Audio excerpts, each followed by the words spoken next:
Saat angin kencang disertai hujan deras melanda kota Mamuju, sejumlah atap rumah warga terbang di bawah angin hingga puluhan meter.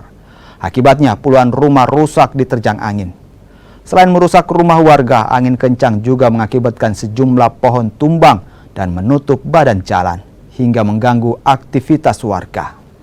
Personel TNI Polri, Damkar, dan BPBD Mamuju dibantu warga mengevakuasi pohon tumbang agar akses jalan kembali terbuka.